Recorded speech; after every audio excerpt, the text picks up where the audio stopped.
Hello, my YouTube community and all my well wishers. Hope you all are good. आज साखी शुरू करने से पहले मैं आप सबके साथ एक खुशखबरी शेयर करना चाहती हूँ। मैंने hashtag creative writing poetry competition में पार्टिसिपेट किया था, जिसमें से 1,68,351 एंट्रीज में से मेरी टॉप 500 पार्टिसिपेंट्स में से सिलेक्शन हुई है। अब मेरे इस प्रोजेक्ट को आप सबकी वोटिंग की बहुत ज़रूरत है। 50% वोटिंग आपकी रहेगी और 50% ही जजेस की रहेगी। तभी वीडियो शुरू होने से पहले मैंने आप सबको ये शेयर किया है, जिसमें मेरा लिंक है, मेरे प्रोजेक्ट आर्ट वर्क का लिंक है, जिसमें जाके आप फेसबुक या गूगल अकाउंट पे रजिस्टर करके मुझे वोट और कमेंट करेंगे तो कमेंट के मुझे 5 पॉइंट्स मिलेंगे। और नीचे यूट्यूब का लिंक भी है, वहाँ जाके विज़िट करके आप देख सकते हैं कि आपको वोटिंग कैसे करनी है। बहुत सिंपल है, आप बस पोस्ट को, अगर आपको पोम पसंद आ रही है तो आप उसे लाइक करके उसमें रेट करके मुझे कमेंट ज़रूर करें, ताकि मुझे मैक्सिमम पॉइंट्स मिल सकें। आप सभी वेल विशर्स की वजह से यहाँ तक रैंकिंग आ गई है, तो आगे भी आप ही दिलवा सकते हैं। तो 50% आप सबकी रहेगी। होप आप सब वोट करेंगे। Waiting for your response. Thanks. और आइए अब साखी श्रवण करते हैं। मुर्शद धारण करना। आज से लगभग 100 साल पूर्व तथा 10,000 साल पहले, लाखों साल पहले मुर्शद अथवा गुरु की आवश्यकता रही है। पंजाब में तो मुहावरा है कि गुरु बिना गति नहीं। आज भी गुरु या उस्ताद धारण करना पड़ता है, तभी किसी को गुण का बोध होता है। आत्मिक जगत में तो कल्याण प्राप्ति के लिए गुरु धारण करना अति आवश्यक है। सिख धर्म में 10 गुरु हुए हैं तथा गुरबाणी भी गुरु है। भाव श्री गुरु ग्रंथ साहिब जी की बाणी सुनना, पढ़ना, उस पर अमल करना तथा उसके आगे सिर झुकाना। गुरु देहधारी होता है।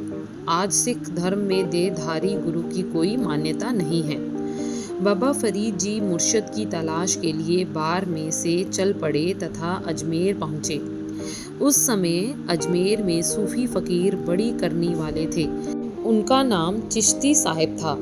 आप अजमेर हजरत चिश्ती साहिब के डेरे पहुंच गए और उनको मुर्शद मानकर सेवा करने लगे। सेवा एवं श्रद्धा ही भक्ति का बहुमूल्य गुण है। इसे ही कर्म जाने। हे जिज्ञासु जनों, जिन्होंने सेवा नहीं की, किसी पर श्रद्धा नहीं रखी, वह कुछ भी प्राप्त नहीं कर सकते। प्राप्ति के लिए सेवा एवं श्रद्धा 2 ही गुण हैं। आप डटकर सेवा करते रहे। सर्दी के दिन थे। सेवा यह मिली कि गर्म पानी से 2 बार मुर्शद को स्नान करवाना, स्वयं ही अग्नि जलानी और पानी गर्म करना। परमात्मा की विधि से ऐसा सबब बन गया कि दिन भर बारिश होती रही। बारिश भी ऐसी हुई कि प्रलय था। सुरक्षित अग्नि का सारा धुआं बुझ गया। फरीद जी को चिंता लग गई कि वह सुबह अग्नि कहाँ से लेंगे। उस काल में माचिस नहीं होती थी, इसलिए अग्नि संभाल कर रखनी पड़ती थी। बाबा फरीद जी डेरे से चल पड़े। वर्षा हो रही थी और बाहर बाजार में काफ़ी कीचड़ था। उन्होंने वर्षा एवं कीचड़ की कोई परवाह न की। टेंट लेकर वह कंबल ओढ़कर चल पड़े। अग्नि उन्हें कहीं दिखाई न दी। उन्होंने बाजार में देखा कि वैश्या की बैठक में अग्नि जल रही थी। बाबा फरीद जी निडरता से अंदर दाखिल हुए। वासना एवं कुकर्म की उजाला से जली हुई वैश्या ने देखा कि काले चोले वाला ऊंचा लंबा साईं उसकी बैठक में आया है। वह उनके आगमन पर अपने आप को सौभाग्यशाली समझने लगी। वह मन ही मन में कुछ और ही सोचती रही, लेकिन उसका सोचना फरीद जी के विपरीत था। बाबा फरीद जी ने जाकर कहा, माता जी, अग्नि चाहिए।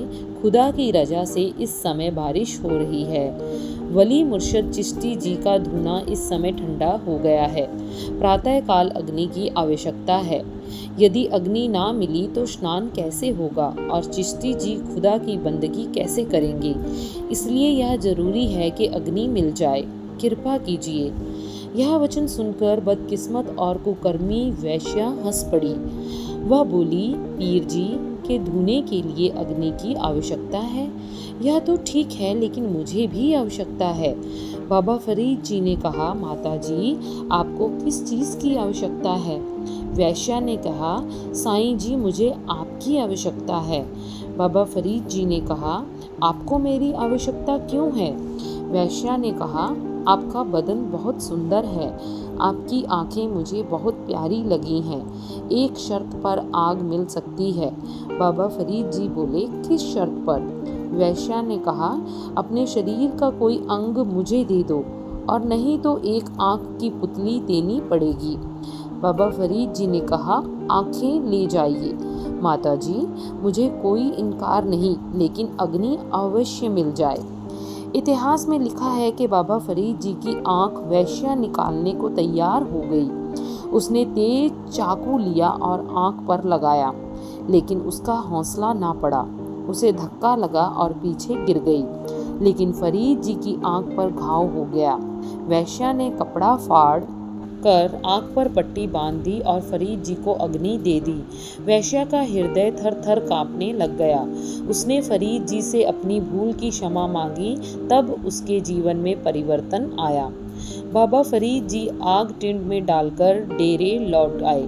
मार्ग में वह कई बार फिसलने से भी बचते रहे। नियम अनुसार उन्होंने प्रातःकाल उठकर अग्नि जलाई। अग्नि जलाकर पानी गर्म किया। गर्म पानी से फरीद जी ने मुर्शिद को स्नान करवाया। जब मुर्शिद ने वस्त्र आदि पहन लिए तो अंतर्यामी मुर्शिद ने बाबा जी से कहा, फरीद, आँख पर पट्टी क्यों बांधी हुई है? आप करता धरता हैं, मैं क्या बताऊं? फरीद जी ने हाथ जोड़कर उत्तर दिया।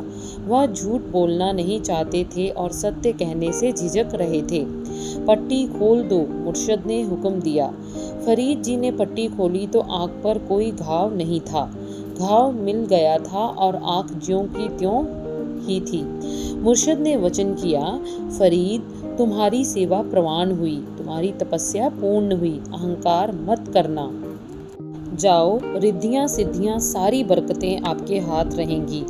अपने घर जाकर खुदा की महिमा गाओ। भूले भटके लोगों को सच्चाई एवं ज्ञान मार्ग दिखाना।